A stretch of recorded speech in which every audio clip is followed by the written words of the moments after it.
Russian President Vladimir Putin is preparing a new intensified wave of mobilization and a new offensive in northern Ukraine. The General Staff of the Armed Forces of Ukraine has officially announced that Ukraine is building a continuous defensive line from the Kyiv reservoir to the city of Sumy to prevent a new offensive from Russia and to stop the enemy from creating a so-called buffer zone.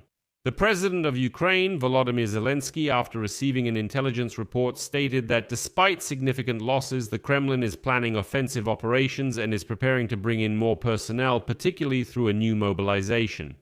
Ukraine has documents from the Russian General Staff that confirm this. In addition to this, the main intelligence directorate of the Ministry of Defense of Ukraine has learned about the Russian army's plans to mobilize several tens of thousands more foreigners and migrants over the course of the year.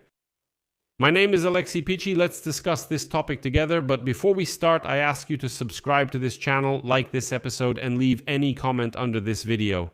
Also, subscribe to my Telegram channel, Pichi News. The link to it is in the description of this video. So, I'll start this episode with an unexpected piece of news on this topic.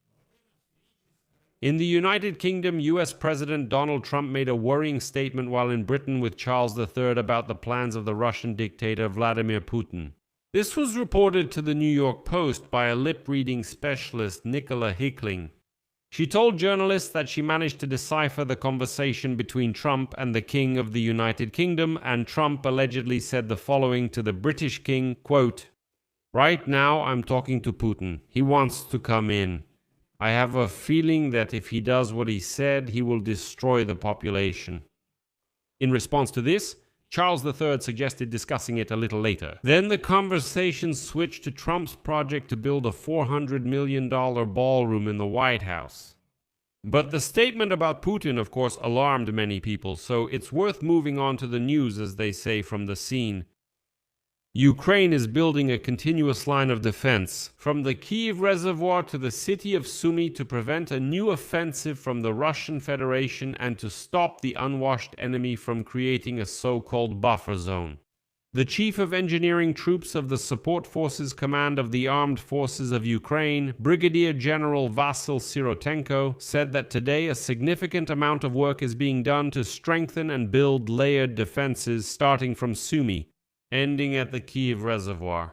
He noted that specialists are doing everything possible to ensure that the fortifications are built in the shortest possible time. Here is his quote. "In order to make sure there are no surprises and the enemy cannot threaten our state from this side, let alone create the so-called buffer zone, affect our territory, and push us back from the state border." General Sirotenko said that right now we are talking about building fortifications, not only in the 20-kilometer frontline zone, but also at a distance of up to 100 kilometers.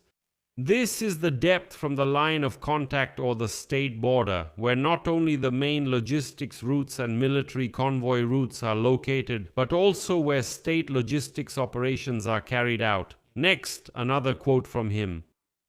"I think that soon, in a very short period of time, we will be talking about such losses. Underground tunnels, which our troops use to provide logistical access to positions, evacuate the wounded, and so on." And here I will remind you that, according to the Russian dictator, the Russian army is trying to create a buffer zone along the border in the Sumy region, having discovered weak points in the defense and opportunities to capture border villages. Right now, the Russians have concentrated their efforts in the areas of the settlements of Hrabovska and Miropolska, as reported by the Deep State Project. And the president of Ukraine, Volodymyr Zelensky, noted that the enemy's goal is to create a buffer zone, including along the border with Belarus. That's why the armed forces of Ukraine are preparing these fortifications from Kyiv to Sumy. But there are other alarming signs as well. Despite significant losses, the Kremlin is planning offensive operations and is preparing to mobilize more personnel, particularly through mobilization. Ukraine has documents from the Russian General Staff that confirm this.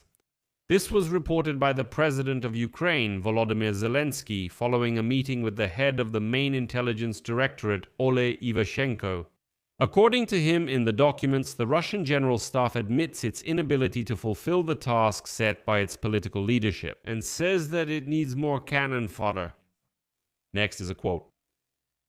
The defense forces of Ukraine are ensuring the destruction of the offensive potential of the Russian army, with the number of irrecoverable losses among the occupiers already about 60% of their total losses.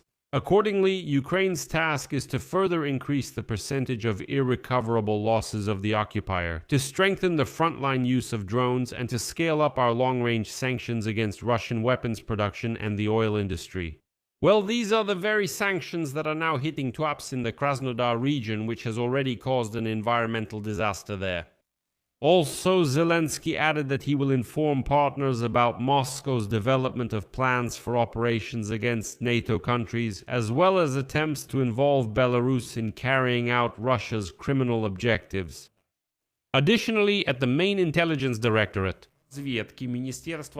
furthermore, they learned that the Russian army plans to mobilize up to 20,000 foreigners and migrants during 2026.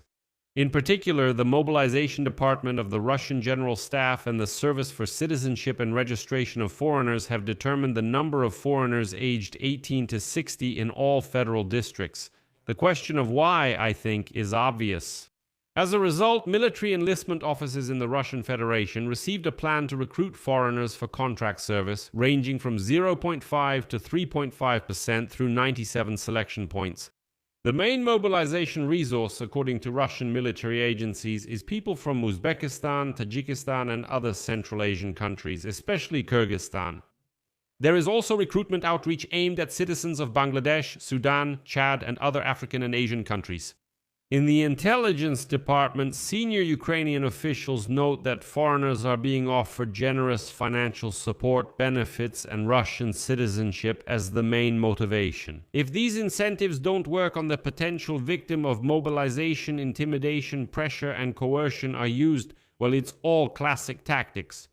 Foreign citizens in Russia are threatened with the cancellation of their tourist or student visas, as well as being denied visa extensions or benefits. They bring up the issue of legalizing their stay and mention that there is an alternative. If you want to stay in Russia, then die for Russia. That's it. So unfortunately, Putin is ready to keep fighting, and he doesn't feel sorry for Russians at all. I'll leave it at that. Share your opinions and conclusions in the comments below this episode. Subscribe to the channel, hit the bell, and don't forget to like. If you want to support the work of this YouTube channel, you can do so with any donation using the links and details in the description to this video or by using the QR code on your screens. That's all for now. Take care of yourselves. Goodbye, everyone.